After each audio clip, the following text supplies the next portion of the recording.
Hey guys, it's me, Dashama, and I'm so excited to be here with you today.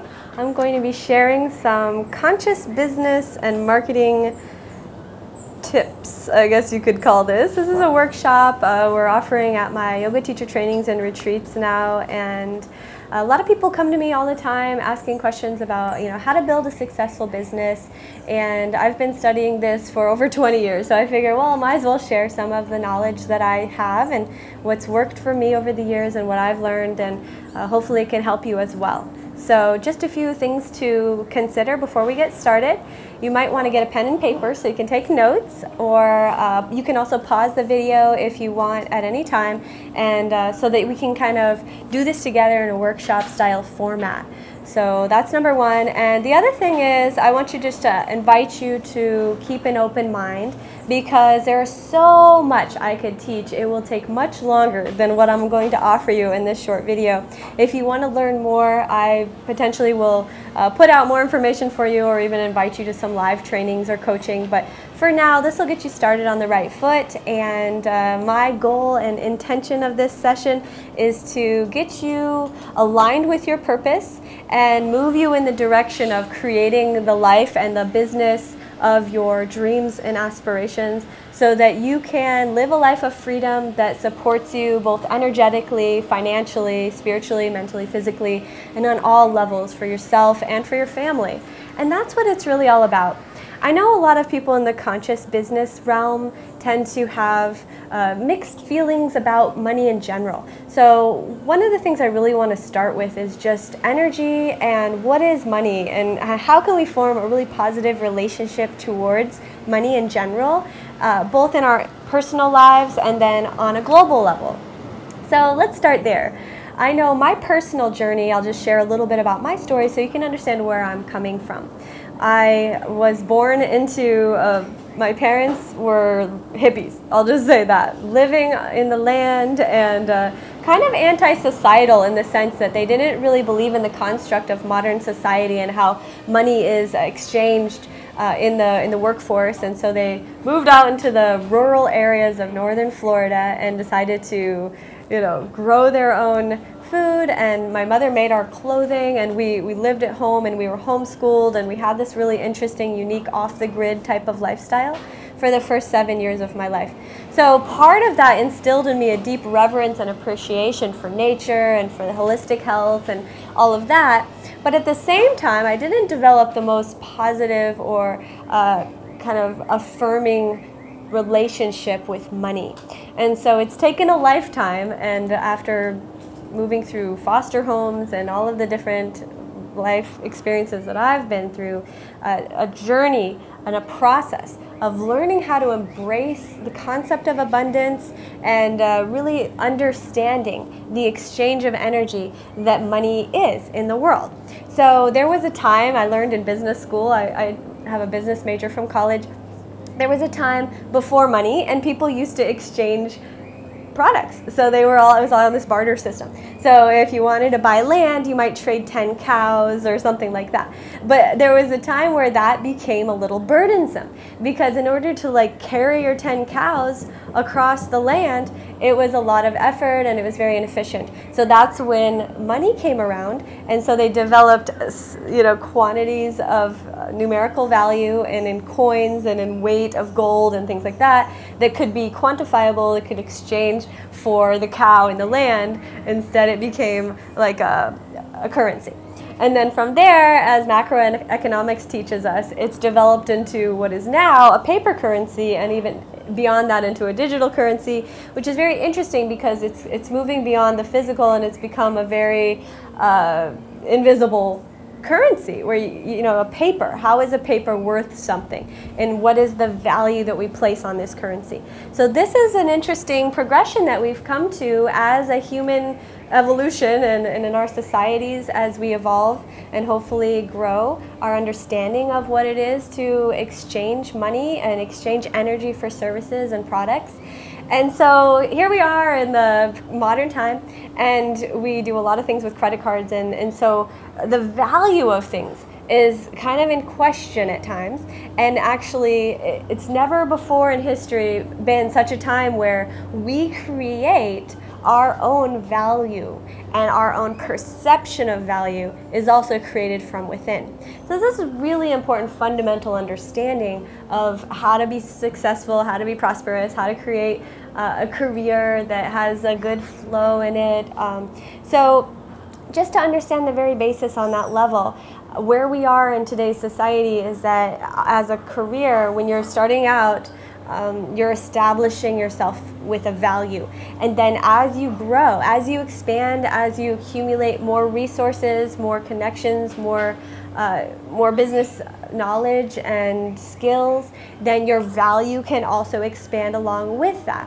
So it goes hand in hand, unless one thing that I like to teach people, and so you can understand, is that you may have a block somewhere inside of you that says money is bad or that you don't deserve money. And a lot of these thoughts and beliefs come from our childhood and our programming as children in our environment, or people that have been around us in our developmental process. And we start to feel unsure about whether or not money is good or positive and things like that. So first and foremost, I just like to say money is good, positive. Abundance is positive. What is abundance? Abundance is the energy that there's more than enough. There's enough for everything that you need, and then beyond that, there is an overflow. So when you're living in the overflow, you can be of greater service in humanity. You can give more, you can serve more, and the energy of constriction, which is the lack energy, that there isn't enough and you need to be hoarding and stingy and that type of energy, it's blocking the flow. So when I'm teaching yoga and when I'm teaching my workshops and life coaching, I'm always trying to unblock any block and get the flow moving in all areas of the body. And this workshop specifically, we're talking about the flow of abundance. And so let's just take a moment and talk about abundance a little bit deeper, because it's the foundation of all of life. If you think of Earth, and we're here in Costa Rica, and we have an abundance of nature surrounding us. There's amazingly beautiful, lush, green tropical trees, plants, birds, animals, waterfalls. The water here is in massive abundance. But at the same time, if you go out into the rest of the world, there is a massive water shortage. So there's actually like a lack energy for 97% of the world population around water. So this is just in a macro level, so you can start to understand the experience and the energy around lack and abundance. And so one of the reasons I like to lead the retreats and the trainings in places like Costa Rica or in Bali, or places that are lush, tropical, abundant areas, is because when you immerse yourself into abundance, you start to feel abundant. And you don't have to have $1 million in the bank account in order to start to feel abundant. And when you start to feel abundant, and the abundance can come from within, then you can attract abundance in the form of financial prosperity, abundance of love, abundance of happiness and friendships and connections. And so part of the process that I'm sharing with you today is really just finding that energy and that feeling inside of you first, and then it also translates into your belief system that you deserve abundance. And then from that really solid, very whole place, that's where you're going to manifest through your business and through your career everything that you dream of and everything that you want. So let's talk about what you want, because before you can get to where you're going, you have to know where you want to go. And one of my favorite stories, it's from Alice in Wonderland. And Alice is walking through the woods. You might remember this from the movie, but Alice is walking through the woods and she comes to this tree, and in the tree is a Cheshire cat. And you know, the Cheshire cat has this huge smile and he's just chilling. And she's like, I don't know which way to go. And the cat says, well, where do you want to go? And Alice says, well, I don't really know. And he's like, well, I guess it doesn't really matter then, does it? So if you don't really know where you're trying to get to, then you're just going to take whichever road, and your life will be happen chance, and you'll kind of float along. And it can be very beautiful as well. That's one way to live. And then another way to live is by conscious co-creation. So my belief about conscious co-creation is that we're partners with God, right? God is the all-knowing, all-present, omniscient source of all creation and abundant energy, and we are partners with God. So God is kind of the guiding force and also the voice of intuition inside of us. So if we partner with God, we can never lose. So that's number one. But the important thing is that you really tap into your deep heart's desires and start to ask yourself the important question, which is, what is it that you really want?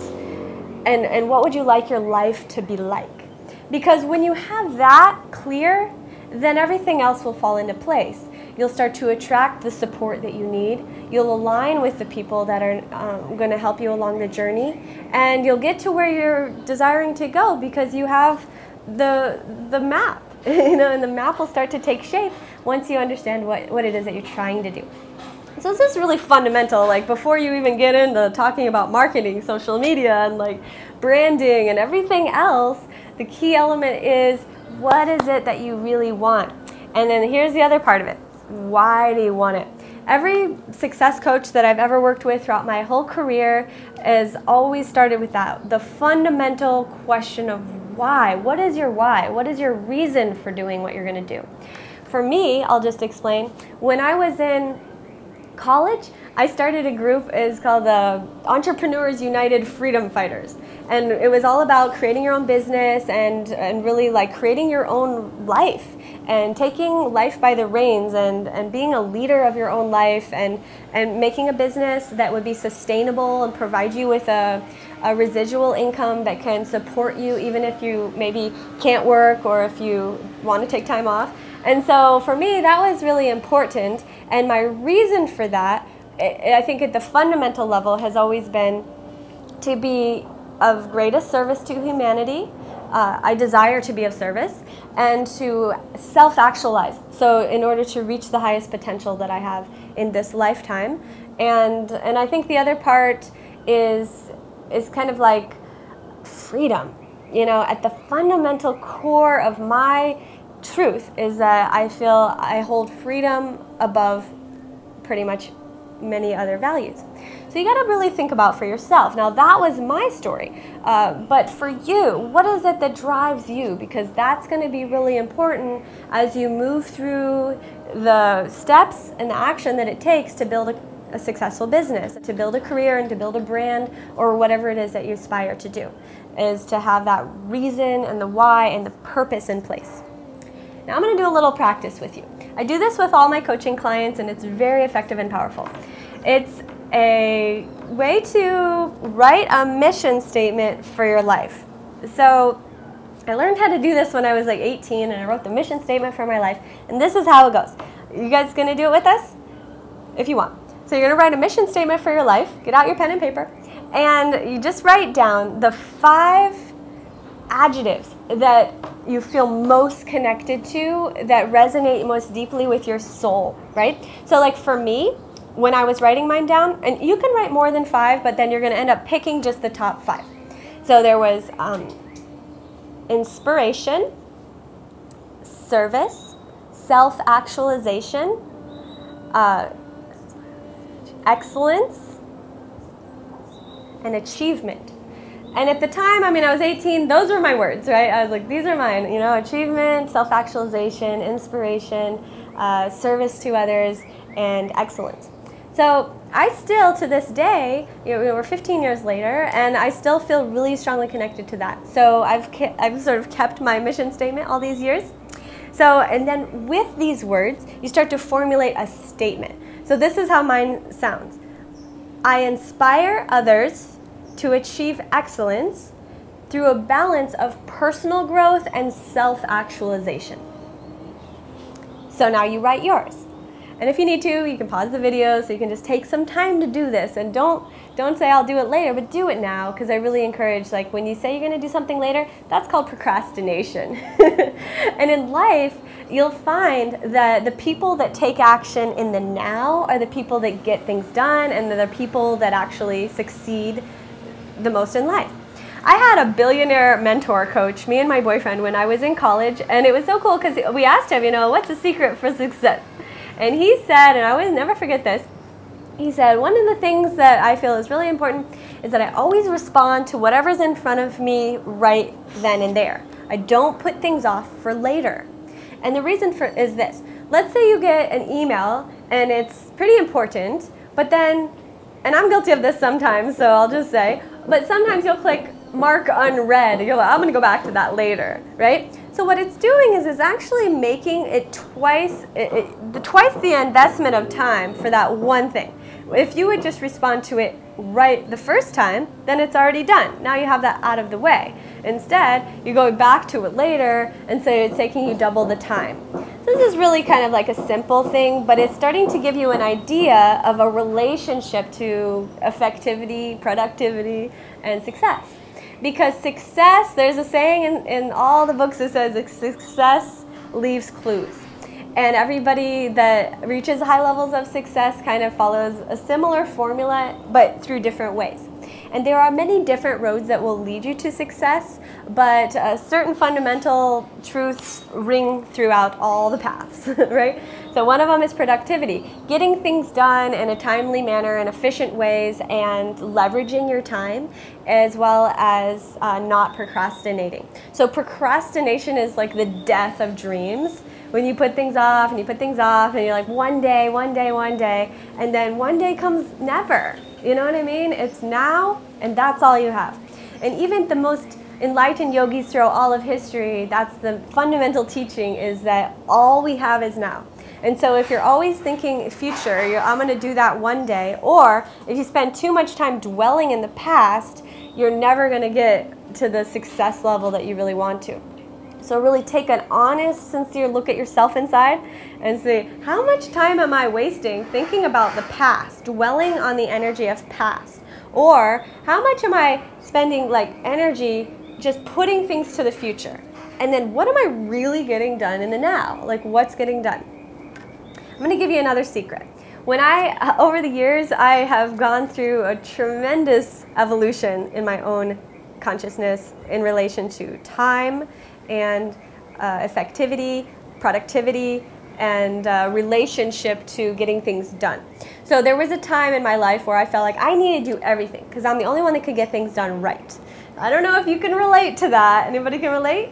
But if you're the only one that can get things right, you know what that is? It's limiting belief, because you'll never grow if you have to do everything yourself. So instead, now I feel really strongly about the idea of delegation. Finding others who are strong in the areas that you're weak, or that are strong in the areas that you need help, and delegating, giving them tasks, inviting them into your business experience so that you can leverage your time and you can also help them to grow. So it's win-win. People want to do things, you have things you need them to do, win-win. So it's not like a bad thing, it's just a shift in the consciousness in relationship to your desire to grow, desire to expand, and that comes from the very root purpose and that meaning. And for me, it's the desire to serve on the greatest level possible. So if I'm only doing everything myself, I can only serve that many people, small amount. If I'm able to leverage and get other people to help with me to expand the message, then I can serve on a really massive level and I can help more people. And in the sharing of the prosperity, and we can all succeed, we can all grow, we can all prosper, and we can help more people. So, like in the Bible, they say, the one fish and it fed the many, right? It just takes the one idea and you get the group all on board with the idea and you have a shared vision, and then you start to hash out the plan, and from there the vision will grow. That's just a little overview of my perception of business. As we move forward, I'm going to go into a little bit more specifics, but I just wanted to start out planting the seeds of prosperity and kind of mindset, and really how to formulate your mission statement for your life so you can start out on the right foot with a really solid foundation. And from there, we're going to get really specific into creating branding, social media, and how to create a successful business that will flourish and expand and grow and serve many, and also prosper yourself and your family. So I'll be back in just a minute and we'll get started on that.